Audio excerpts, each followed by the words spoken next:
ಮಿಥುನ ರಾಶಿ ಸ್ವಲ್ಪ ಮಿಶ್ರ ಫಲಿತಾಂಶಗಳು ಬರತಕ್ಕಂಥ ವರ್ಷ ಅಂತ ಹೇಳಬೇಕಾಗುತ್ತೆ ನಾವು. ಯಾಕಂದರೆ ರಾಶಿನಲ್ಲೇ ಗುರು ಇರೋದ್ರಿಂದ ಜವಾಬ್ದಾರಿ ತುಂಬ ಜಾಸ್ತಿ ಆಗುತ್ತೆ ನಿಮಗೆ. ಜೂನ್ವರೆಗೂ ಸಹ ಗುರು ಅಲ್ಲಿರ್ತಾನೆ. ನಂತರ 2ನೇ ಮನೆಗೆ ಬಂದಾಗ ಸಾಕಷ್ಟು ಶುಭ ಫಲಿತಾಂಶಗಳನ್ನು ಕೊಡ್ತಾನೆ.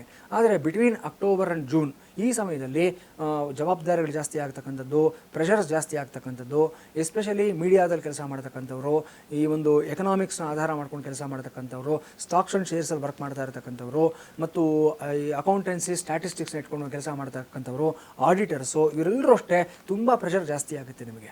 ಯಾಕಂದರೆ ಫೈನಾನ್ಷಿಯಲ್ ಇಯರ್ ಅಂತ ತೆಗೆದುಕೊಂಡ್ರು ಅಷ್ಟೇ ನಿಮಗೆ ಇಲ್ಲಿಂದ ನೆಕ್ಸ್ಟು ಫೈನಾನ್ಷಿಯಲ್ ಕಂಪ್ಲೀಟ್ ಆಗುವಂಥ ಒಂದು ಸಮಯ ಆಗುತ್ತೆ.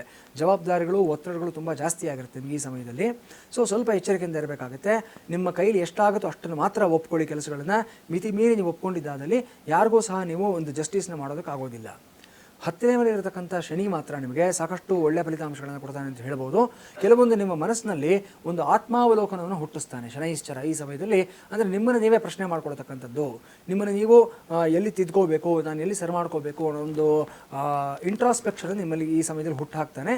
ಸಾಕಷ್ಟು ಮಾನಸಿಕವಾಗಿ, ಆಧ್ಯಾತ್ಮಿಕವಾಗಿ ಬದಲಾವಣೆ ಆಗ್ತೀರಾ ಈ ಸಮಯದಲ್ಲಿ. ನೀವು ಒಂದು ಸ್ಪಿರಿಚುವಲ್ ಮೆಚ್ಯೂರಿಟಿ ಅನ್ನತಕ್ಕಂಥದ್ದು ನಿಮ್ಮಲ್ಲಿ ಬರುವಂಥ ಸಾಧ್ಯತೆಗಳಿರುತ್ತೆ. 9ನೇ ಮೇಲೆ ಇರತಕ್ಕಂಥ ರಾಹು ಪೂರ್ವ ಪುಣ್ಯ ಸ್ಥಾನದಲ್ಲಿ ಮಾತಾಮಹಕಾರಕ ರಾಹು ಇರೋದ್ರಿಂದ ಈ ಸಮಯದಲ್ಲಿ ಪಿತ್ರಾರ್ಜಿತ ಆಸ್ತಿ, ಅದರಲ್ಲೂ ತಾಯಿ ಕಡೆಯಿಂದ ಏನಾದರೂ ಬರಬೇಕಾಗಿದ್ದಲ್ಲಿ ಅದೆಲ್ಲವೂ ಬರುವಂಥ ಒಂದು ಯೋಗ ನಿಮಗೆ ಇಲ್ಲಿ ಸ್ಪಷ್ಟವಾಗಿ ಗೋಚರವಾಗ್ತಾ ಇದೆ. ಸೊ ಏನೇ ತಗಾದೆಗಳಿದ್ದರೂ ಸಹ ಅದನ್ನು out of the court settlement ಮಾಡ್ಕೊಳ್ಳೋದಕ್ಕೆ ನೀವೇ ಒಂದು ಪ್ರಪೋಸಲನ್ನು ಕೊಡಿ. ಖಂಡಿತವಾಗ್ಲೂ ನಿಮಗೆ ನೀವು ಅಂದ್ಕೊಂಡಿದ್ದಕ್ಕಿಂತ ಒಳ್ಳೆಯ ಫಲಿತಾಂಶ ಬರುತ್ತೆ.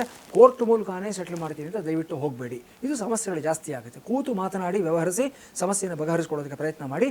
ನಿಮ್ಮ ಸೋದರ ಮಾವ ಆಗಿರ್ಬೋದು, ನಿಮ್ಮ ತಾತ ಆಗಿರ್ಬೋದು, ನಿಮ್ಮ ಅಜ್ಜಿ ಆಗಿರ್ಬೋದು, ಖಂಡಿತವಾಗ್ಲೂ ಒಂದು ಒಪ್ಪಂದಕ್ಕೆ ಬರ್ತಾರೆ, ಒಂದು ಒಮ್ಮತಕ್ಕೆ ಬರ್ತಾರೆ, ಒಳ್ಳೆಯದಾಗುತ್ತೆ. 3ನೇ ಮನೆಯಲ್ಲಿರತಕ್ಕಂಥ ಕೇತು ನಿಮಗೆ ಸ್ವಲ್ಪ ಸಾಕಷ್ಟು ಬದಲಾವಣೆಗಳನ್ನು ಕೊಡ್ತಾರೆ. ನಿಮ್ಮ ಹಿಡನ್ ಟ್ಯಾಲೆಂಟ್ಸ್ ಅನ್ನತಕ್ಕಂಥದ್ದು ಏನಿದೆ, ನಿಮ್ಮ ಹಿಡನ್ ಫೋರ್ಸ್ ಅನ್ನತಕ್ಕಂಥದ್ದು ಏನಿದೆ, ಅದನ್ನು ಹೊರಗಡೆ ತರೋದಕ್ಕೆ ಸರಿಯಾದ ವೇದಿಕೆಗಳನ್ನು ಕೊಡ್ತಾನೆ ಈ ಸಮಯದಲ್ಲಿ. ಅದನ್ನು ಸದ್ಬಳಕೆ ಮಾಡ್ಕೋಬೇಕು ನೀವು. ಸೊ ಯಾವತ್ತೋ ನೀವು ಬಿಟ್ಟಿರ್ತಕ್ಕಂಥ ಒಂದು ಪ್ಯಾಷನ್ ಆಗಿರ್ಬೋದು, ಒಂದು ಹಾಬಿ ಆಗಿರ್ಬೋದು, ಅದನ್ನು ಮತ್ತೆ ಪ್ರಾರಂಭ ಮಾಡೋದಕ್ಕೆ ಅವಕಾಶಗಳನ್ನು ಕೊಡ್ತಾನೆ ಕೇತು. ಶುಭವಾಗಿದೆ, ಏನೂ ತೊಂದರೆ ಇಲ್ಲ. ಮಿಥುನ ರಾಶಿನವರು ಮುಖ್ಯವಾಗಿ ಗಮನಿಸ್ಕೋಬೇಕಾಗಿರ್ತಕ್ಕಂಥದ್ದು 10ನೇ ಮೇಲಿರತಕ್ಕಂಥ ಶನೈಶ್ಚರನ ಬಗ್ಗೆ ಸ್ವಲ್ಪ ಜಾಗೃತಿಯಿಂದ ಇರಬೇಕಾಗುತ್ತೆ. ಮನೆದೇವರನ್ನ ಆರಾಧನೆಯನ್ನು ಮಾಡೋದು, ನಿಮ್ಮ ಕುಲದೇವರ ಸನ್ನಿಧಾನಕ್ಕೆ ಹೋಗ್ಬಿಟ್ಟು ಅಲ್ಲಿ ಪೂಜೆಯನ್ನು ಮಾಡಿಸ್ಕೊಂಡು ಬಂದಿದ್ದಾದಲ್ಲಿ ಶುಭವಾಗುತ್ತೆ. ಶನಿ ಶಿಂಗಾಪುರಕ್ಕಾಗಲಿ ಅಥವಾ ಶನೈಶ್ಚರನ ದೇವಸ್ಥಾನಕ್ಕಾಗಲಿ 9 ಶನಿವಾರಗಳ ಕಾಲ ಹೋಗಿ ಎಳ್ಳೆಣ್ಣೆ ದೀಪ ಹಚ್ಬಿಟ್ಟು ಬನ್ನಿ, ಒಳ್ಳೆಯದಾಗುತ್ತೆ. ಗುರುಗಳೇನು ಕರ್ಕಾಟಕ ರಾಶಿಯ ಭವಿಷ್ಯ ಹೇಗಿದೆ ತಿಳಿಸ್ಕೊಡಿ ಗುರು. ಕರ್ಕಾಟಕ ರಾಶಿ ಮತ್ತು ಈ ರಾಶಿಯವ್ರಿಗೂ ಅಷ್ಟೇ ನಾನು ಮಿಶ್ರ ಫಲಿತಾಂಶಗಳು ಬರುವಂಥ ಒಂದು ಸಂದರ್ಭ. ಸ್ವಲ್ಪ ಜಾಗೃತಿಯಾಗೇ ಇರಬೇಕು ಅಂತ ಹೇಳಬೇಕಾಗುತ್ತೆ. ಯಾಕಂದರೆ ನಿಮಗೆ 55-45 ಫಲಿತಾಂಶ ಹೇಳಬೇಕಾಗುತ್ತೆ. 45 ಒಳ್ಳೆಯದಾದರೆ 55% ನಿಮಗೆ ಸ್ವಲ್ಪ ಆಪೋಸಿಟ್ ಆಗಿರುವಂಥ ಒಂದು ಸಂದರ್ಭ ಆಗಿರುತ್ತೆ.